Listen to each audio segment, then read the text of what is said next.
Vocês, porém, são geração eleita, sacerdócio real, nação santa, povo de propriedade exclusiva de Deus, a fim de proclamar as virtudes daquele que os chamou das trevas para a sua maravilhosa luz. É esse texto que nós estamos apresentando aqui na aula de hoje. Então vamos lá, nação santa. Eu vou ler todo o trecho. A palavra nação refere-se a um grupo de pessoas, isto é, um conjunto de pessoas que pertencem a uma comunidade humana por falarem a mesma língua e compartilharem uma cultura e uma história comum. Aos Efésios, o apóstolo declarou que a igreja tem um só Senhor, uma só fé, um só batismo, um só Deus e Pai de todos, o qual é sobre todos, age por meio de todos e está em todos. Sendo assim, a igreja compartilha de muitas coisas em comum e por isso pode ser chamada de nação. Essa nação é santa, porque o Senhor que a escolheu é santo. A ideia bíblica de santidade de Deus é dupla. Primeiro, ele é absolutamente distinto de todas as suas criaturas e exaltado sobre elas em infinita majestade. E segundo, ele não tem comunhão com o pecado. Desde há muito, o Senhor vem dizendo ao seu povo que sua vontade é que ele seja santo, ou seja, separado. Então, a igreja, gente, a igreja ela é formada de pessoas que foram santificadas por Cristo Jesus. Aí aquelas pessoas que não foram santificadas por Cristo Jesus, elas ainda não entraram na igreja. Elas podem estar dentro de uma igreja física, de uma instituição, mas elas não estão dentro da igreja de Jesus Cristo ainda, porque não foram santificadas por Cristo Jesus. A igreja de Cristo é a igreja dos santificados pela cruz, né, pelo Espírito Santo, a pertencer a ela. O que é, por exemplo, assim, aqui o autor, ele apresentou a ideia da santidade de Deus. A ideia da santidade de Deus, ele colocou de forma dupla. Primeiro, que Deus é absolutamente distinto de todas as suas criaturas e exaltado sobre elas em infinita majestade. Então, essa santidade é absoluta, completa. E consequentemente, Deus não tem nenhuma comunhão com o pecado ou com as trevas. É totalmente à parte, totalmente fora do que é Deus. Né? Deus é absolutamente santo, infinitamente santo. Né? E por isso Deus não há em Deus uma grama. Né? Não há uma grama de pecado que não afaste a pessoa de Deus. É nesse ponto que a gente precisa sempre entender. Deus, ele leva muito, muito, muito, muito a sério, né, a questão do pecado. Né? O mais simples, não importa o tamanho da pedra, jogou no rio, ela afunda.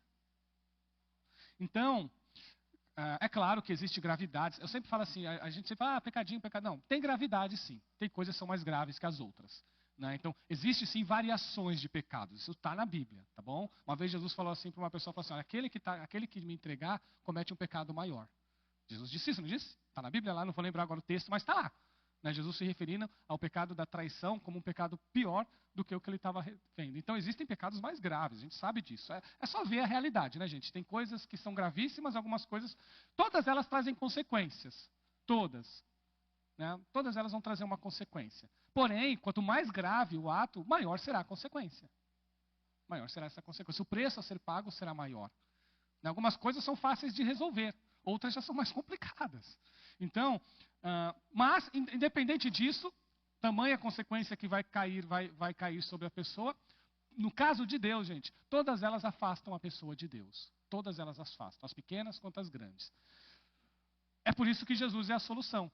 Né? A solução é Cristo, que pagou o preço desse pecado, morreu no nosso lugar. Então, Cristo morreu em nosso favor e em nosso lugar. Isso aqui tem que ficar guardado no nosso coração. Por que Cristo morreu? Morreu no nosso lugar. Porque o preço do pecado ele pagou por nós. É por isso que a gente tem acesso a Deus. Então nós não temos acesso a Deus por mérito, nós não temos acesso a Deus porque nós somos bonzinhos, nós não temos acesso a Deus porque nós somos melhores que as outras pessoas. Nós temos acesso a Deus porque Cristo morreu por nós e nós reconhecemos esse sacrifício de Jesus. Nós temos Jesus no nosso coração como nosso Senhor e Salvador. E aí nós temos esse acesso. Então essa é a única forma de se aproximar de Deus. Porque a Bíblia diz que o sangue de Jesus nos purifica de todo o pecado. Então, sem o sangue de Jesus, sem a purificação, sem a santificação, ninguém tem acesso a Deus. Vamos abrir Hebreus? Vamos lá para Hebreus 12, 3. Procurem viver em paz com todos e busquem a santificação, sem a qual ninguém verá o Senhor. E olha que esse ninguém é neutro, tá? Esse ninguém em grego, ele é neutro.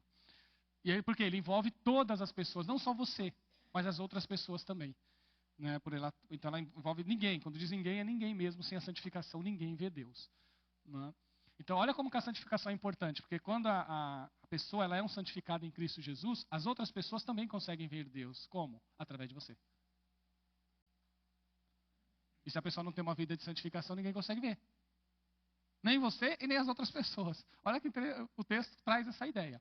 Então, gente, assim. Então, o que é santidade? Vamos lá, vamos para o conceito de santidade agora. O conceito de santidade, ela envolve, né, essa posição que você recebe diante de Deus. De uma pessoa separada do mundo. De uma pessoa separada do mundo. Então, a ideia de separado é que você pertencia ao mundo. A partir do momento que você passa a ter Jesus, você é separado do mundo para Deus. E você passa a ser de Deus, que vai ser a próxima parte. Você passa a ser povo de propriedade exclusiva de Deus.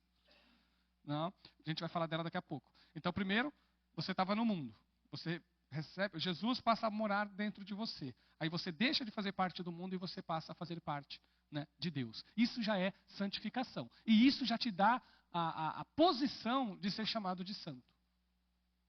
Então, você já é chamado de santo. Então isso é o quê? É uma posição que você recebe em Cristo Jesus. Em Cristo. E depois, esse é o primeiro aspecto. O segundo aspecto é que essa santidade ela vai crescendo. Ou seja, ela vai se desenvolvendo. Ela vai progredindo. Então ela é progressiva. E ela dura quanto tempo? A vida inteira. Ela dura a vida inteira. Então, gente, é por isso que crente verdadeiro, cristão verdadeiro, ele tem que crescer na sua vida cristã, na sua santidade, na sua devoção a Deus. Ele tem que crescer, ele não pode piorar. Ele tem que, a cada dia que passa, ele ir melhorando. A pessoa pode vir a Cristo do jeito que ela está. Cristo recebe essa pessoa. Ela vem do jeito que ela está. Jesus, entrega seu coração, entrega a sua vida a Jesus, da forma que ela estiver. Aí, a partir dali, vai começar o processo de santificação. Dependendo do estado que ela vier, pode ser que esse processo demore um pouquinho mais. Para chegar, para a gente perceber, olha como Cristo, não é? Pode, dependendo da posição que a pessoa vem. Né? Mas ela vai crescer, você vai perceber. Isso vai ser perceptível, né? O trabalhar de Deus, o trabalhar do Espírito na vida da pessoa. Feijão? Só um comentário, pastor. Então, quando Moisés ele vai ao monte, ele ora e ele desce, esse resplandecer, esse reflexo que ele buscou Deus, que ele orou ali, que ele estava ali, está resplandecendo aquilo que ele resplandecendo Deus, né? No caso nós aqui, Jesus, né? Porque então quanto mais você busca, você mais resplandece, mais como se fosse um espelho, né? A pessoa tá vendo Cristo na gente ali. É uma coisa que eu queria falar também, é que muitas vezes nós chegamos em alguns lugares e o povo de Deus, né? E as pessoas elas sentem paz quando determinadas pessoas estão em determinados lugares. Nossa, você trouxe uma paz para cá. Você é uma pessoa assim. O ambiente está agitado ali. Você chega, paz, essa casa tal. Daqui a pouco tudo se transforma. Por quê? Está resplandecendo esse Deus que é santo, né? É isso aí. Interessante. É isso mesmo. Não, você já deve ter passado por isso, né? Por essa experiência. Eu já passei várias vezes, né? A gente vê que é Cristo mesmo. Já vezes você está andando na rua, a pessoa nem te conhece. Nunca te viu, ela fala assim, você pode fazer uma oração por mim? Né? Aí a pessoa fala, poxa, como que ela identificou que eu sou um cristão, né? Isso já aconteceu no ônibus, gente. Eu desci no ônibus lá no metrô. Olha um lugar cheio, metrô, gente. Eu estava indo no metrô da Barra Funda, estava andando no metrô da Barra Funda, uma pessoa me parou. Falou, você pode fazer uma oração por mim, que eu vou agora fazer, ela parece que ia visitar alguém que estava doentinha. Né? Você pode fazer uma oração? Aí eu fiz a oração por ela ali mesmo. Né? O pessoal andando na rua, a gente foi rápida a oração. Né? Mas ela identificou. Então a gente vê assim, de alguma forma, Cristo. E é Cristo, a gente sabe que é Cristo. Né? Não somos nós. Né? Essa ideia do feijão também, às vezes você está num lugar agitado, se você é uma pessoa santificada, uma pessoa que está na presença de Deus, você vai lá, a pessoa vai sentir aquela paz no lugar. Você vai levar isso onde você estiver. E isso reflete nas pessoas que estão próximas a você. Isso é real, isso é fato, gente, é fato. Alguém quer falar alguma coisa? Não? Então, gente, temos 2 passos aí. O primeiro passo é, quando a pessoa recebe Cristo, ela já é chamada de santo, porque ela foi separada do mundo. Ela estava no mundo, não é mais. Então ela já é santa. Certo? Então, né, e já é justa também, ela já é justificada por Cristo Jesus. Vamos ler aqui em 1 Coríntios, vamos lá para 1 Coríntios, lá no comecinho, no capítulo 1, Paulo, primeira carta aos Coríntios, capítulo 1, os versículos 1 e 2. Só isso aqui já dá uma mensagem completa. Do 1 ao 3, né? 1 ao 3 já é uma perícope, já dá uma mensagem completa. Eu vou ler o 3 até o 3. Paulo, chamado pela vontade de Deus para ser apóstolo de Cristo Jesus, e o irmão Sóstenes. A igreja de Deus que está em Corinto, aos santificados em Cristo Jesus, chamados para ser santos, com todos os que, em todos os lugares, invocam o nome do Senhor Jesus Cristo, Senhor deles e nosso. Que a graça e a paz de Deus, nosso Pai, e do Senhor Jesus Cristo estejam com vocês. Agora eu vou repetir só o 2. A igreja de Deus que está em Corinto, aos santificados em Cristo Jesus, chamados para ser santos, com todos os que, em todos os lugares, invocam o nome do Senhor Jesus Cristo, Senhor deles e nosso. Então, todos aqueles, em todos os lugares que invocam o nome do Senhor Jesus Cristo, é um santificado em Cristo Jesus. Ele foi chamado para isso. Então, ninguém foi chamado para ter vida. Cristo não separa ninguém para ter vida pecaminosa. Cristo não separa ninguém para ter uma vida, né, que não condiz com a realidade do Evangelho. Todos nós fomos chamados por Deus para refletir a presença de Cristo, como disse lá o Eduardo, o Feijão, refletir Cristo na nossa vida, no nosso semblante, nos nossos comportamentos, nas nossas ações. Né? Então ela envolve o atuar de Deus, que isso é o mais importante de tudo. É claro que ela envolve questões éticas e morais através dos nossos comportamentos. Mas tem que lembrar uma coisa, gente. Essas questões éticas e morais, elas são secundárias. Tá bom? Isso tem que ficar muito claro para você. Porque senão a gente fica achando que é o pode e não pode. E a gente tem que fugir disso. Então, pastor, como que a gente escapa disso? Lembrem disso, olha. A questão fala assim, olha, crente pode isso, crente não pode... Isso é secundário, gente. Isso vai acontecer? Vai acontecer. Por quê? Porque Cristo passa a morar dentro de você. O Espírito Santo está lá. E ele gera essa transformação em você. E essa transformação que Cristo gera vai refletir no seu comportamento e nas suas ações. Então, o seu comportamento, as suas ações, as questões morais, elas virão como consequência de você estar em Cristo. Então, estar em Cristo é o mais importante. É isso que tem que ser dito. Estar em Jesus e ser santo em Cristo Jesus é mais importante do que as nossas ações. As nossas ações serão consequências. Aí a pessoa fala assim, olha, agora que tem que lembrar, eu sou de Cristo Jesus, mas tem uma vida totalmente pecaminosa e não se importa. Então não tem ainda. Vocês entenderam? Então não tem. Eu não estou dizendo, gente, cometer erros esporádicos. Não estou dizendo que o crente não erra, que o crente não peca, não é isso. Mas isso não pode ser, eu costumo dizer que isso é acidente de percurso. É a frase que eu gosto de usar. Acidentes de percurso, eles ocorrem. O que não pode ser é algo habitual. O hábito pecaminoso mostra que a pessoa não tem Jesus. Certo?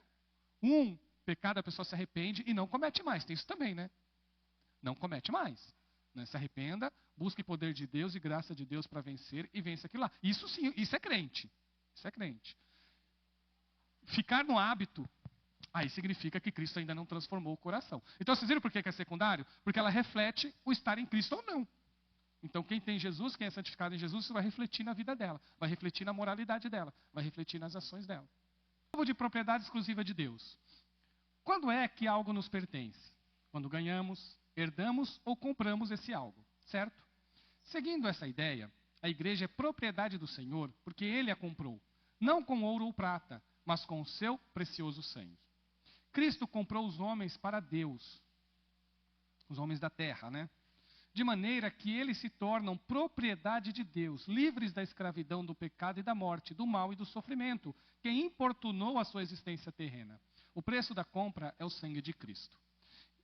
O Senhor Jesus, Cristo disse, edificarei a minha igreja. Portanto, não pertencemos a nós mesmos. Então, gente, essa realidade tem que permear a igreja de Jesus. E como é importante que nós aqui da Igreja Batista, a gente tenha essa consciência, que Jesus Cristo disse, eu edifico a minha igreja. Então não é o pastor que edifica a igreja. Não são os líderes de ministério, não são os diáconos que edificam a igreja. Quem edifica a igreja é Jesus. Nós somos cooperadores.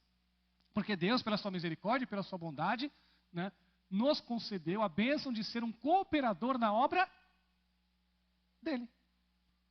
Então, gente, nós somos cooperadores na obra de Deus.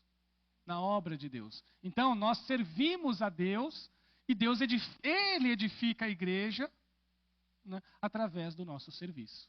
Através daquilo que nós estamos fazendo para Ele. Então, a igreja é dele. Então, gente, assim, a igreja de Cristo, a igreja dos santificados em Cristo Jesus, a igreja que é propriedade de Deus, ela vai crescer.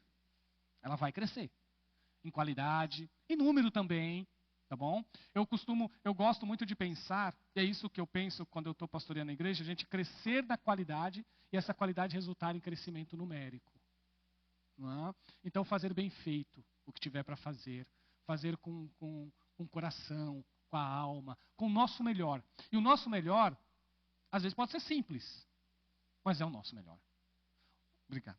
O nosso melhor, ele pode ser simples, mas ele é o nosso melhor. E é isso que Deus abençoa. É isso que Deus analisa. Não é isso? Não foi a oferta da viúva pobre, não é assim? Não é? Ela tinha um monte de gente que tinha condições financeiras, deram lá o que sobravam, e ela deu tudo o que ela tinha. E isso foi valorizado por Cristo. Ela deu o melhor. Eu já contei para vocês essa história, e essa história ficou marcada para mim. De uma senhora italiana, que ela se casou com um pracinha brasileiro. Eu lembro que eu vi essa reportagem, foi uma comemoração dos pracinhas brasileiros. Aí o repórter foi falar com ela. Isso me marcou, e eu já dei até contado para vocês. Que ela falou assim, com a Itália, estava lá passando, os pracinhas brasileiros foram para a Itália, né? Os soldados brasileiros foram na estratégia lá de vencer a Segunda Guerra Mundial, né, o pessoal lá do norte falou assim, olha, ficam vocês aí na parte da Itália, se vocês conseguirem conquistar determinado território, já vai ser bênção para a gente já vai conseguir alcançar. E os brasileiros conseguiram. Para vocês terem ideia, aquilo que os pracinhas brasileiros foram convocados para fazer na Segunda Guerra, eles fizeram. Fizeram na raça, coisa de brasileiro mesmo. Às vezes tinha armamento inferior, mas eles foram lá na raça e conseguiram vencer. O Brasil conseguiu conquistar o seu espaço que foi dado a eles para fazerem. E ela conta que devido à tamanha luta, a dificuldade que ela tinha, ela recebia doações. Então, ela recebia doações de americano, ela recebia de inglês. E ela dizia o seguinte, que todo mundo dava aquilo que sobrava. E ela percebia isso. Mas quando os brasileiros iam fazer a doação, sabe o que ela percebeu? Que as doações dos brasileiros era aquilo que eles tinham. Então não era só, era o deles. E ela se casou com um brasileiro por causa disso. Chamou muita atenção dela, porque os brasileiros davam o que era deles. Enquanto os outros davam o que sobravam, o brasileiro dividia o dele com ela. E isso chamou muita atenção dela. Olha como... Você vê, e ela percebeu. Olha, o pessoal dá aquilo que está sobrando. Ele não, ele está dando o que é dele. Ele está dividindo com a gente. Tem muito mais valor, não é? Tem muito mais valor. Então, é nesse sentido... que nós devemos servir a Jesus. Porque quem edifica vai ser sempre Ele, gente. Quem dá o crescimento é sempre Jesus, não somos nós. Coitado do pastor que acha que a igreja está boa por causa dele. Porque não é. Não é? Uma coisa que eu falo para Jesus, Jesus, a igreja é tua, eu estou aqui para te servir. O que eu te peço é que eu não atrapalhe. Porque isso ele pode fazer. Se tem uma coisa que o pastor pode fazer é atrapalhar. Isso que eu falo, Jesus, não deixa que eu atrapalhe. Pelo menos isso, né? E que o Senhor traga o crescimento e eu possa estar junto, com a igreja nesse crescimento. Não atrapalhando o crescimento, não atrapalhando a atuação do Senhor na igreja. Então, gente, a igreja ela é propriedade de Deus. Ela é de Deus. Quando a igreja tem um problema, é isso que é importante. É claro que a gente fica preocupado. Nós ficamos preocupados. Mas nós nunca devemos esquecer que a igreja é dele. Se a igreja é dele, o problema também é dele. Vocês perceberam? Se você serve a Jesus com fidelidade, o que ele cobra de você, gente, é fidelidade. É isso que ele cobra. Seja fiel ao que está aqui, segue o que está aqui, serve a Jesus de coração, ame a Jesus. É isso que ele pede, creia em Jesus e ame Jesus. Essa é a nossa obrigação, ter Jesus no nosso coração. É isso que ele pede de nós. E é isso que essa é a nossa função. Se a igreja passar por algum problema, e a igreja são de pessoas santificadas, a igreja é o sacerdócio real, é a raça. Esse problema é de quem? É da igreja ou é de Cristo? É dele. É dele. E ele assume o compromisso de cuidar da sua igreja. Ah, Jesus, a igreja está tendo pouca entrada de financeira. Está difícil pagar, está difícil até de pagar, né, a conta de água. Está difícil, Jesus, porque a igreja... De quem é esse problema, gente? É da tesouraria ou é de Jesus? É dele. Se você é sincero, se você é fiel, ele vai cuidar dessa parte da igreja. Ah, Senhor, a igreja está com uma dificuldade aqui, passando. É Jesus quem vai cuidar dessa parte. É claro, nós temos que ser cooperadores. É isso, gente. Cooperadores da atuação de Deus na igreja. Nunca nós seremos o responsável pelo crescimento da igreja. Porque aí a gente vai tomar glória para nós. Isso é pecaminoso. Né? Sempre é de Deus. Pode falar, Fred. Pastor, terceira vez que eu falo. Jesus, quando ele volta para a cidade dele, né, o pessoal ali fala que ele não tinha o mesmo valor, que cresceu, viu crescendo ali, né, pastor? Mas ele vai falar uma coisa para os discípulos assim, sobre até o que o pastor estava falando. Vocês vão de 2 em 2, vão pregar o evangelho, né? Que ele está falando ali que, do mesmo jeito que algumas pessoas, a responsabilidade que era dele. Se as pessoas não quiserem ali, para eles baterem o pé ali, para não levar nem a poeira de volta, né? Daquele lugar. E para eles ficar tranquilo, né? Estava falando para os discípulos, aquele que não quiserem, que a responsabilidade daquela formação, daquilo, era dele, que era dele, né? Aquilo, né? É isso que eu queria falar. É isso mesmo. Era dele mesmo. Eu vou ler aqui agora Povo de Deus pela misericórdia de Deus. Russell Shedd escreveu: nenhum pecador perdoado pode absolutamente imaginar que alguma virtude em si mesmo ou boas ações de sua parte poderiam explicar porque Deus o levantou do poço da iniquidade para ser lavado e vestido como príncipe.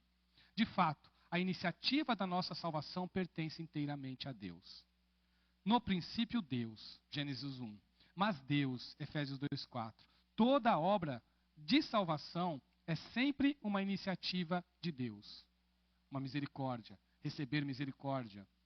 É tradução melhor que alcançar misericórdia. Os poetas de Israel não cansavam de repetir que a misericórdia do Senhor dura para sempre. É só ler o Salmo 136, é refrão no Salmo 136.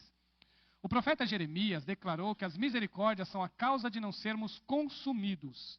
De fato, é a misericórdia divina que confere aos homens ampla participação na salvação. Calvino escreveu: não há qualquer outra razão pela qual o Senhor conta o seu povo, exceto que ele, tendo tido misericórdia de nós, nos adotou por sua graça. Então, nós somos povo de Deus, somos propriedade exclusiva de Deus. Olha que coisa, né, gente? E povo de Deus por causa das suas misericórdias, por causa da sua bondade, por causa da sua compaixão. Quem é bondoso é Deus, quem é misericordioso é Deus. Teve uma vez que o jovem rico chegou para Jesus e falou assim: bom mestre, Jesus é Deus, né? E Jesus, com a sua consciência messiânica, viu que ele estava vendo Jesus, ele não estava enxergando Jesus quem ele era de verdade. Aí Jesus falou para ele, aí Jesus chegou para ele e falou: não, bom é só Deus. Bom é só Deus. Se ele reconhecesse Jesus como Deus, ele saberia, mas ele reconheceu Jesus como mestre só, né, como um professor. Aí ele falou: não, o professor não é bom, quem é bom é Deus, é Ele que traz essa bondade. Então, para a gente entender essa ideia, gente, tudo aquilo que Deus faz em nós é pela misericórdia dEle, é pela bondade dEle, é pelo amor dEle. Irmão Gerson? Nós encontramos em Provérbios um pedido de Deus a nós, que eu não lembro se já teve outro, se esse é o único na Bíblia, né? Pode ser que tenha, eu não tenha encontrado, porque diz assim: dá-me, filho meu, o teu coração e os teus olhos observam os meus caminhos. Então, quando esse coração está na mão de Deus, nós vamos observando todas as nossas possibilidades, aquilo que somos e o que não somos, o que podemos e o que não podemos, o que depende de nós de alguma maneira e o que depende dele, né? Então, é um pedido. Eu não sei se o pastor lembra de outros pedidos que Deus fez assim tão diretamente, mas esse é um pedido do coração. Dá-me, filho meu, teu coração, e os teus olhos observam os meus caminhos. Então, diante disso, a gente observa que Deus usa as nossas vidas da sua maneira. Às vezes não importa o que o pastor estava dizendo, quem pode dar pouco não deve estar preocupado com isso, Porque Deus não olha para as nossas possibilidades, Ele olha para aquilo que Ele pode fazer através de nós, né? Eu estava aqui, estava lembrando de Gideão, quando o anjo apareceu a ele, que fez a proposta, ele disse, eu sou do milheiro mais pobre de Israel, e eu sou o menor na casa de meu pai.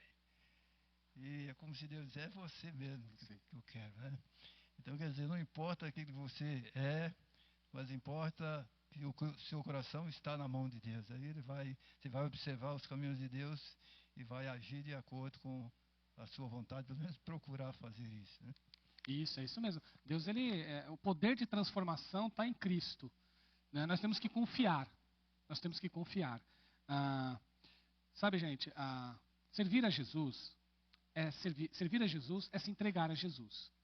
E é confiar nele, que ele que realiza a obra que tem que realizar. Né? E crer nisso. Nós temos que crer de todo o coração que é Jesus que realiza essa obra. Isso, gente, tem que ser independente, porque nós vivemos num mundo muito sentimental. A igreja às vezes é sentimental. E vocês podem perceber que eu tenho o máximo de cuidado, eu evito sentimentalismo. Não que eu não me emocione com as coisas de Deus, vocês me veem até chorando pregando aí. Mas assim, tem que vir de Deus. Né? Não um sentimentalismo barato. Não forçar algo barato. Então, vocês não vão me ver fazendo, vocês nunca vão me ver, gente, fazendo show na igreja. Porque lugar de show é em palco. Né? Quer dar um show? Vai pro palco. E vai fazer stand-up. Não é? Aí você faz lá, você mexe com as emoções das pessoas. Igreja não. Igreja não é essa a função. A função da igreja é ser fiel a Jesus. E aí o Espírito Santo realiza a obra que tem que realizar. Aí se a pessoa quiser chorar, ela chora lá porque o Espírito Santo tocou. Não é isso? Não porque eu forcei a barra. Porque o Espírito Santo tocou. Porque Deus falou ao coração dessa pessoa. Né? Aí é algo verdadeiro, algo genuíno. Isso é ser igreja. Né? Porque se você, olha, eu ouvi uma coisa de um pastor, falou assim, olha, se a pessoa vem para a igreja pelo sentimentalismo, o dia que acabar ela sai. Não é, irmão Jânio? O dia que acabar ela sai. Porque ela veio por causa disso. Não é? Agora, se ela veio porque ela foi transformada por Jesus, aí ela permanece independente de qualquer coisa. Gente, igreja, guardem isso, tá? Igreja tem que ser um lugar agradável. Igreja tem que ser um lugar vibrante. Igreja tem que ser um lugar alegre.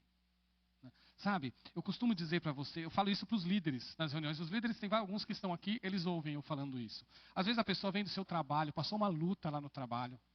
Não é? Uma injustiça que aconteceu, alguém puxou o tapete. A gente passa por isso, eu passei por isso, gente. Né? Mais de uma vez. Né? A pessoa quer puxar o seu tapete, a pessoa que quer te atrapalhar profissionalmente, quer impedir o seu crescimento profissional. Sempre vai ter esse tipo de gente aí fora. Não é isso? Às vezes é uma incompreensão familiar, um desentendimento familiar. Às vezes é uma enfermidade que a pessoa tem, isso a entristeceu. Às vezes ela está passando por um tratamento médico. Às vezes ela tem algumas questões emocionais que precisam ser trabalhadas na sua vida. E ela vem para a igreja. Quando ela vem para a igreja, o que ela quer? O que ela precisa? Ela precisa ser tratada por Jesus. Ela precisa ser cuidada por Jesus. Você já pensou uma pessoa que está com uma dificuldade emocional e a gente ainda fala mal da pessoa quando ela vem para a igreja? Pronto. Você piorou mais ainda. Em vez de você curar, você piorou a doença. Não é isso? Ao invés de ser cura, ao invés da igreja ser um lugar de cura, ela gera mais do... Gente, acredite no que eu estou falando. Eu já vi casos, já teve caso, uma vez eu estava vendo uma senhora de idade, dando uma entrevista, ela falou que ela ficou tão mal emocionalmente dentro da igreja. Dentro da igreja. E ela precisou de ajuda psicológica. Sabe o que o psicólogo falou? Sai de lá. Está te fazendo mal. Vocês já viram? Gente, você tem que ouvir isso. E ela saiu. Graças a Deus ela achou outra igreja, ela falou. Mas ela teve que sair. Porque se ela fica lá, ela ia ficar mais doente ainda. Então, gente, é incrível isso que eu estou falando. Mas é uma realidade. Se nós não vigiarmos o nosso coração. É por isso que na igreja, gente, a gente tem que ter uma cautela maior. Na igreja precisa ter uma cautela maior. Né? Uma vigilância. Olha, porque às vezes a pessoa está passando por uma coisa lá, você não sabe. Mas se você tiver um olhar de amor, de compaixão, né? Um olhar de confiança em Deus, fala assim, irmã, você está aqui, ó. Ô irmão, você está aqui, você está na presença de Jesus. E Ele vai mudar a tua vida. Ele vai mudar a tua vida. Jesus é poderoso para transformar o seu coração. Aí a pessoa vai sair daqui com muito mais coragem, com fé para enfrentar as dificuldades lá fora, com coragem para resolver o problema que tiver que resolver, né? Com ânimo para trabalhar mais, né? Para conseguir alcançar os objetivos profissionais que ela tem. Né? Porque essa ideia de que eu vou prosperar orando na igreja, você vai prosperar orando na igreja, mas você vai prosperar trabalhando. Você vai trabalhar mais ainda. Jesus vai te dar condições para você ser mais trabalhador ainda. Né? A montar negócio, o que for. Aí você vai prosperar. Então, Jesus Cristo prospera. Claro que Jesus Cristo prospera, mas pessoas assim. Né? Através da atuação do Espírito Santo, o Espírito Santo vai atuando, essa pessoa fica mais corajosa, mais firme, enfrenta a realidade aí com muito mais coragem, não se deixa abater, né? Ela vai lá e vai vencendo. Então, gente, é importante a igreja ter esse olhar. Então, gente, igreja não é um lugar que tem que ter fofocas. Não tem. Não vou falar que não tem, porque tem. Mas, gente, tem que diminuir isso, cada vez mais. Né? E cada vez mais tem que vencer essas coisas. Para as pessoas não adoecerem na igreja. Tá bom? É como é uma família. Família sempre é o que o pessoal fala, né? Então não vai falar que também não vai ter, também acho que é exagerado, né, irmão? Vai ter. Mas assim, quanto menor for, e se for falas menos agressivas, uma coisa ou outra sempre passa ali. O que não pode ser é característica. Isso não pode ser característica da igreja. Né? Então, igreja que não tem compaixão, que não trata bem as pessoas. Então, todo mundo que você vê, gente, trate bem, trate com respeito, trate com carinho. E a nossa igreja aqui, você vê que ela é uma porta aberta, não sei se vocês percebem, mas ela é uma porta aberta para todas as pessoas. Se vocês começarem a prestar atenção, observe as pessoas que Jesus traz para a gente aqui. Às vezes, irmão Jonal, às vezes as pessoas não falam para nós, mas elas observam. Elas não falam, talvez por causa disso. Eu não vou falar não. Mas lá, entre elas, assim, ela fala assim, puxa vida, né? Olha que exemplo que ele dá para nós. Mas ela não vai te falar. Isso acontece. De vez em quando, depois de muitos anos, às vezes, quando pode ser que a gente acabe ouvindo uma coisa dessa. Né? Aí você vê que é uma graça de Deus, uma bondade de Deus para você. Mas isso não quer dizer que isso vai acontecer sempre. Então, às vezes, mas assim, o nosso testemunho, a nossa vida com Deus, ela é vista assim. Pode ter certeza, as pessoas olham, né? E elas até falam assim, olha, se um dia eu for para a igreja, eu quero ser assim. Elas até falam isso. Ela só não vai falar para você isso. Né? Algumas vezes, a pessoa às vezes tem coragem e fala. Né? Vai lá e te fala. Aí você agradece a Deus e fala, obrigado, Jesus, por ter me dado esse feedback. Né? Nem sempre acontece, às vezes vocês falam do amor de Jesus para alguém, depois você vai saber da transformação de Cristo, às vezes muitos anos depois. Isso quando a gente sabe, né? Às vezes a gente nem sabe. E Deus transformou. Aquela pessoa está lá servindo a Jesus em algum lugar e nós não estamos sabendo mais. Então tudo isso acontece. Tudo isso acontece. Então, de vez em quando, vai vir essa resposta para nós. Às vezes não, né? Mas você pode ter certeza, a sua oração, o seu testemunho, a sua vida está sendo vista, né? Primeiro por Cristo e depois pelas pessoas. Isso é certeza. Pode falar, JP. Quando a gente aceita Jesus e que nós nos tornamos igreja, né, e recebemos o Espírito Santo, a gente tem que... O pastor falou da importância daqui na igreja, e eu acredito que a importância tão igual tem que ser na nossa casa, com os nossos vizinhos. Uma vez o irmão Gerson, ele pregou aqui, ele falou sobre a mulher do pote de azeite, né? Porque o profeta falou, pega os potes de azeite, leva para sua casa e enche, e aqueles potes foram sendo enchidos e preenchidos ali. E o irmão Gerson comentou uma coisa que foi muito interessante, ele pregou há muito tempo atrás, mas nunca saiu da minha cabeça, que se essa mulher não tivesse um relacionamento com os vizinhos, quantos potes ela teria pego? Né? Então, quando a gente se torna igreja, quando a gente se torna cristão, o nosso relacionamento com os nossos vizinhos, com as pessoas que nos visitam. Então, as pessoas entram aqui, né? O pastor falou, realmente as pessoas entram aqui, e essa igreja está de portas abertas, mas a nossa casa também tem que ser para quando o vizinho sentir uma necessidade de oração, igual o que te parou na Barra Funda para pedir oração, você tem que estar com a porta aberta ali, para receber o seu vizinho, para que ele te veja como igreja. Né? Então, isso a gente tem que levar para a nossa casa, para dentro de casa, para dentro de nós, né? E sermos na igreja, daquele negócio que o Feijão falou, onde a gente chegar, a gente ser uma pessoa de paz. Então, eu acredito que tem a parte do vigiar imprescindível, e de crescer, né? Que o pastor falou. De a gente estar aqui num ponto e ir crescendo esporadicamente no Espírito Santo, que é o que, quando Deus... A outra coisa que o Feijão falou foi referente a ir pregar de 2 em 2. Na época, eles não tinham o conhecimento total imagina, o conhecimento de Jesus. Mas, com o passar do tempo, isso foi crescendo, eles foram evoluindo. Eu acredito que tem que ser a nossa conduta também. Né? É bem isso no que eu penso. Amém, é isso aí. É isso mesmo.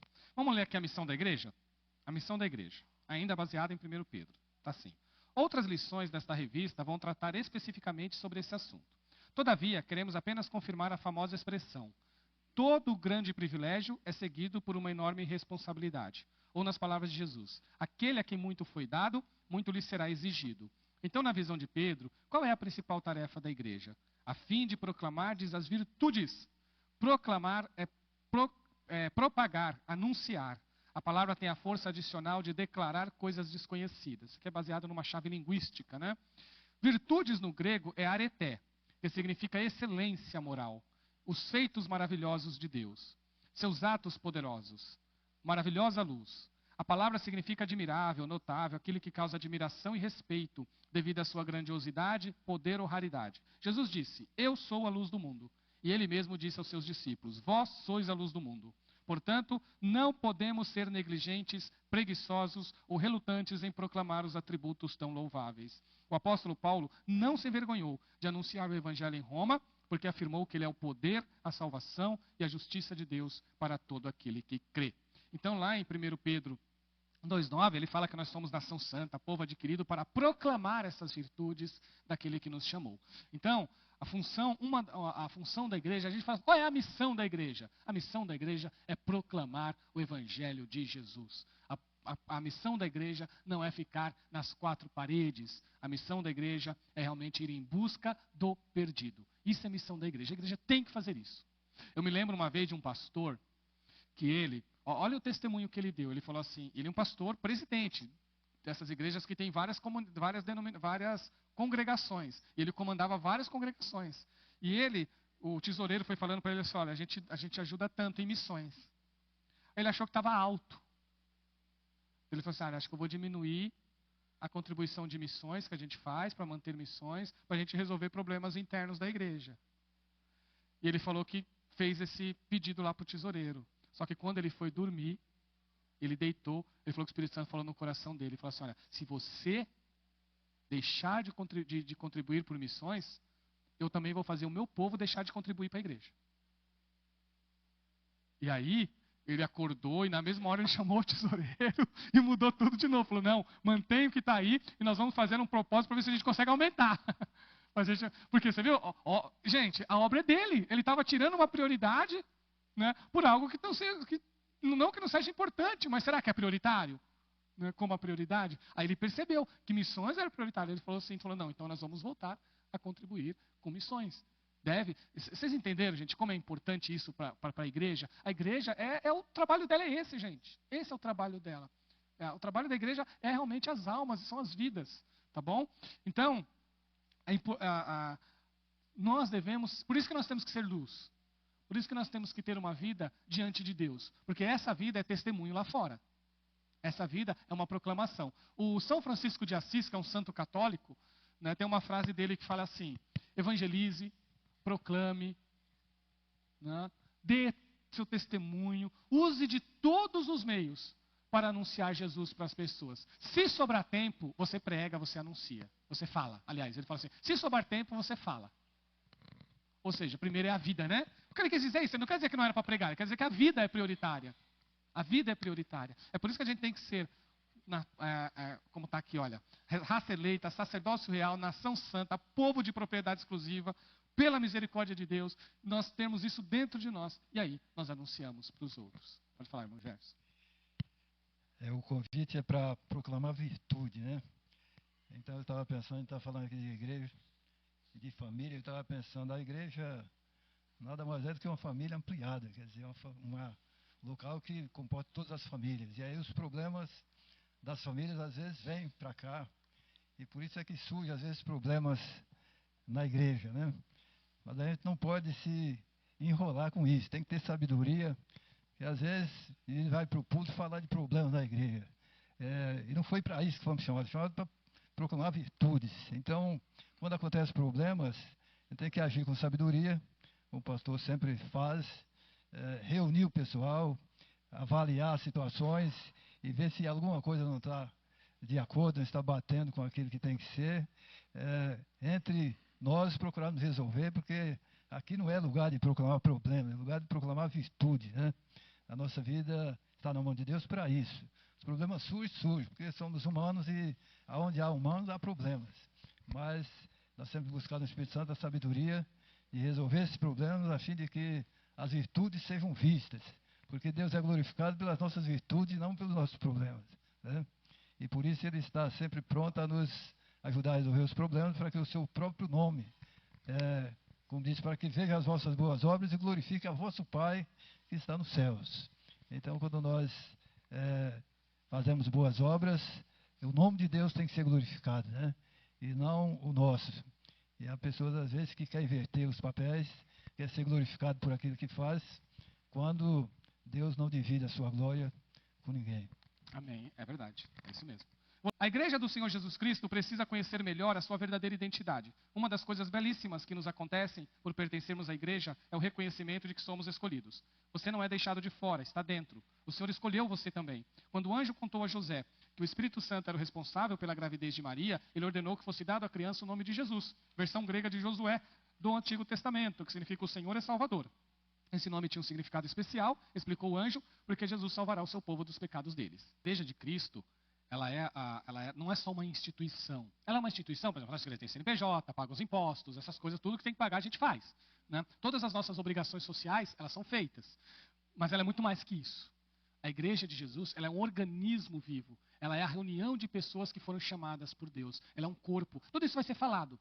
Tudo isso a gente os irmãos vão estar falando, os professores vão estar passando isso para vocês, sobre as figuras bíblicas, né? Aí vocês vão ver todo o papel, o que é a igreja na sua essência, qual é a função dela. A igreja tem que ser algo, é por isso que eu disse para vocês, irmãos, a igreja tem que ser algo, a gente tem que ter um olhar diferente da igreja de Jesus. Nós temos que amar a igreja de Jesus. Nós temos que realmente estar aqui pensando, né, em servir a Cristo com a nossa vida, porque senão a gente sempre vê a igreja como algo, como consumidores.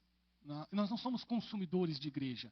Igreja não é uma relação de oferta e consumo, né? Isso não é igreja, né? Eu já vi muitos casos assim, né, por exemplo, assim, a pessoa vê, aí vira, o púlpito vira um balcão, né? Aí vira um balcão e a pessoa vai oferecendo coisa para as pessoas. Olha, faça isso, faça aquilo, né? Vamos consagrar isso, vamos consagrar. E aí você vai consumindo aquilo, né? E aí vira uma relação de consumo, né? Isso eu tenho visto, gente, né? Esses modelos são modelos, né, prejudiciais. Quando nós lemos o Evangelho, não quer dizer, quando eu falo isso, gente, eu estou falando baseado no que a gente observa pelas Escrituras, tá bom? Quando eu falo isso, não quer dizer que Deus não atue em todas as igrejas. Porque Deus, ele é tão misericordioso e tão bondoso que Ele transforma as pessoas em qualquer denominação. Tá? Ele abençoa.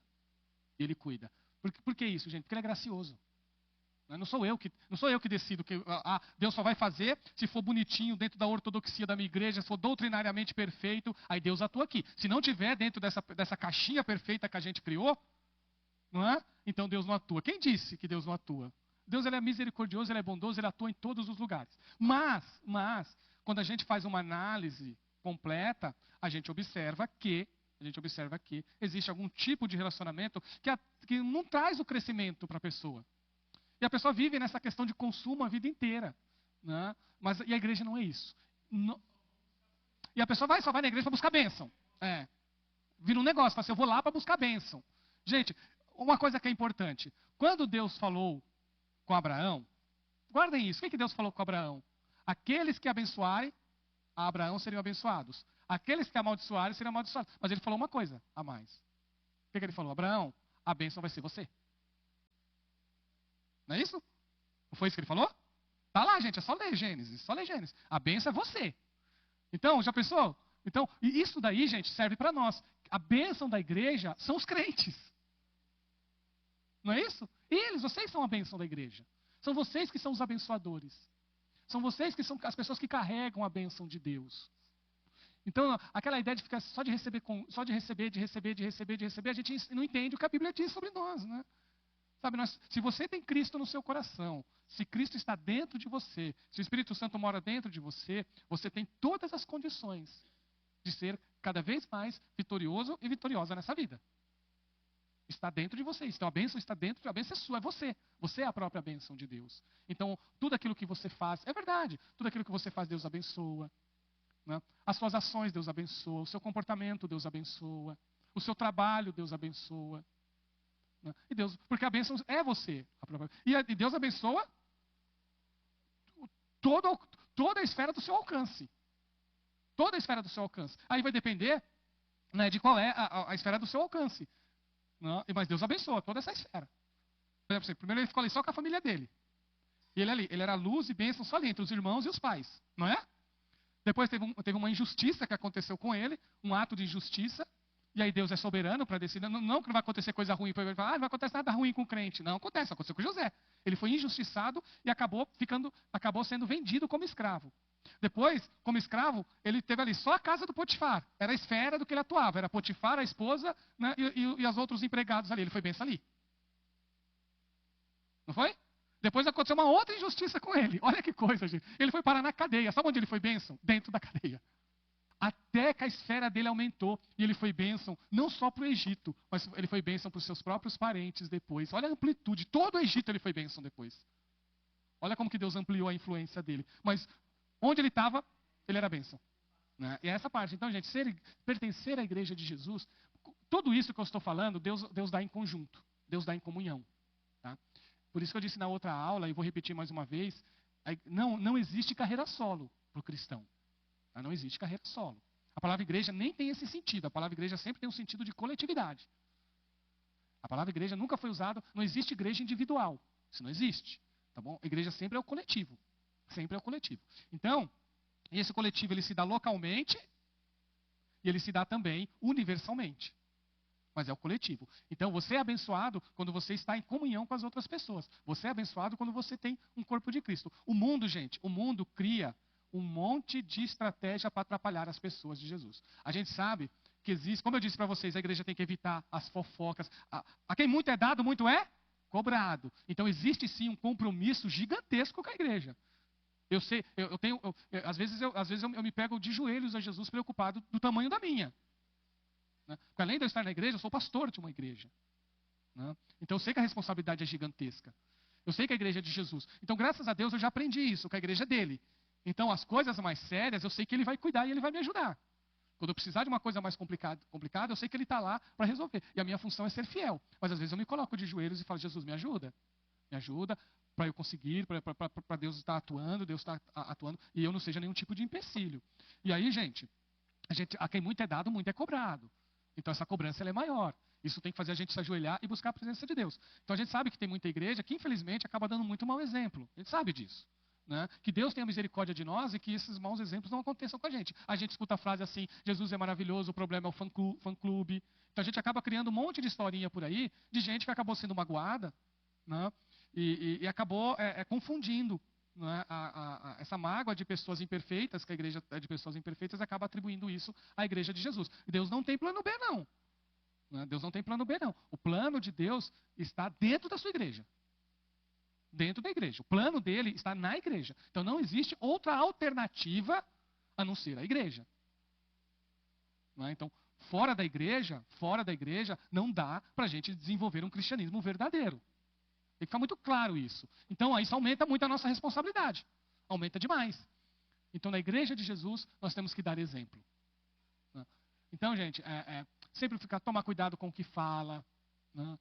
Tomar muito cuidado, por exemplo, puxa vida, às vezes o irmão está passando... Irmãos, se uma pessoa está passando por lutas e por dificuldades, a nossa função é orar e ajudar e interceder. E não derrubar mais.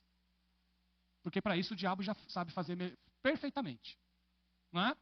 Prejudicar, não é isso, gente? Acabar com a vida de alguém, o diabo já sabe fazer isso. Aí não precisa. Já pensou a gente ainda contribuir para isso? Que coisa terrível. Não, a igreja tem que, resgatar, ajudar, estender a mão e entender. O que eu tenho falado, eu falo isso mais uma vez, uma coisa que eu tenho falado lá no nosso trabalho de liderança, às sextas-feiras, inclusive na sexta-feira teve uma agora, é o seguinte. O que eu tenho falado? Entenda a posição em que a outra pessoa está. Compreenda isso. Porque às vezes, por exemplo, eu estou na igreja desde os meus 14 anos, gente. E desde os meus 14 anos, eu sempre fui de EBD. Eu sempre procurei aprender.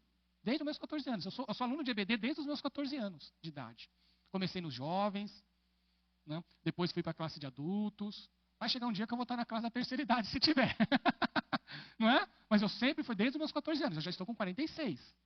Desde os meus 14 anos. Olha quanto tempo já. E eu ali na EBD. Tanto que eu até falei hoje com a irmã Dora, se eu não, domingo de manhã, se eu não vier para a EBD, eu sinto que está faltando alguma coisa, porque já está entranhado. Falta alguma coisa em mim lá em casa. Não, eu não vou ficar feliz, pode ter certeza. Eu não vou conseguir sentar para assistir TV ou uma série no horário de EBD. Eu vou passar mal se eu fizer isso. Eu falo, poxa, os irmãos lá estudando a Bíblia, eu aqui assistindo série, assistindo Netflix, eu gosto de assistir Netflix, mas não no horário da igreja. Não atrapalhando, né, o meu trabalho na obra de Deus. Não, aí não. Então, aí eu sei a posição que eu estou hoje, tudo aquilo que eu já aprendi. Às vezes tem um irmão que está começando. Aí eu quero que ele seja igual a mim. Não vai ser, ele pode ser até melhor depois, não é? Ele pode ser melhor depois, mas naquele momento ele ainda não chegou lá, não é isso? Cabe a nós termos esse olhar misericordioso. Você não vai exigir da pessoa aquilo que ela não pode dar ainda. A maior prova é a parábola de Jesus dos trabalhadores da vinha, não foi isso? Jesus conta de um proprietário que ele pegou pessoas para servir. Ele fala assim, olha, um homem tinha uma vinha. Ele foi chamar os seus trabalhadores. E ele começou a chamar de manhã. E combinou para eles um salário. Olha, eu vou te pagar tanto. E as pessoas foram. Só que depois foi passando o período, ele continuou chamando mais pessoas para trabalhar. Até que ele chamou o último grupo na última hora para trabalhar. E eles vieram na última hora. Todo mundo trabalhou. E na hora de pagar, ele pagou igual para todo mundo. Ele pegou aquele que trabalhou uma hora, deu o salário. E quando chegou nos últimos trabalhadores, ele deu o mesmo salário que tinha dado para aquele. Aí o pessoal falou, opa. Aí o dono da vinha, Jesus contando essa história, ó, é o seguinte, tô aqui desde manhã, e você pagou do mesmo jeito, né? Aí o proprietário fala para ele, e fala uma coisa fantástica, isso eu acho fantástico isso, que como a gente precisa aprender isso, né? Eu uso isso, gente, na minha vida diária, não só na minha vida espiritual, isso que eu aprendi, eu uso no meu dia a dia. O proprietário fala para ele, o que a gente combinou? O que eu falei para você? Eu não falei para você que eu ia te dar tanto? E você veio trabalhar?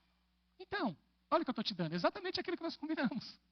Por que você está preocupado com o outro? Se eu quiser dar o mesmo valor para aquilo, o que você tem a ver com isso? Não foi? Não é isso? Não é isso? O que você tem a ver com isso? E aí ele entendeu que o trabalhador que está servindo a Jesus, a bênção que ele dá, é ele que decide o que ele vai fazer. Ele cuidou de você, não cuidou? Mas não foi o combinado. Então, é isso eu uso para a minha vida, gente. Eu uso para a minha vida. Eu nunca vou chegar, uma vez, né, a gente chega para uma pessoa e fala assim, olha, você está fazendo aqui por mim, mas que a outra pessoa é diferente. Fala, calma aí. Né?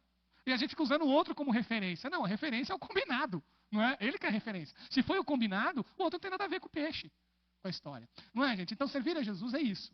Então, às vezes a pessoa está mais tempo, o outro veio depois.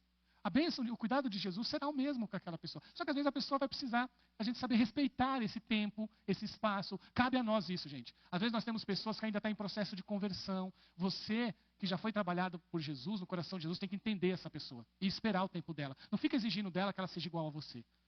Fica exigindo isso. Espera, o que Deus tem com ela é com ela. Né? Seja exemplo, seja luz, ore e interceda que essa pessoa vai estar crescendo.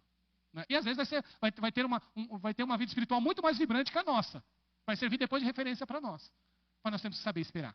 Nós temos que saber dar o tempo. Igreja é isso, tá bom? Então não adianta você falar assim, olha, falar mal de uma pessoa que ora menos. Não é isso? É feio isso, né? A pessoa ora menos, vai lá porque às vezes a pessoa tem dificuldade para lidar com os filhos. Porque às vezes acontece, né? Às vezes você tem o seu jeito de lidar com o seu filho. Aí vem uma outra pessoa que tem muito mais dificuldade. Aí você começa a falar mal, olha lá, ó. Vamos tomar esse cuidado. Vamos estar ajudando, sendo luz e abençoando, né, as pessoas, orando e intercedendo. Tudo bem?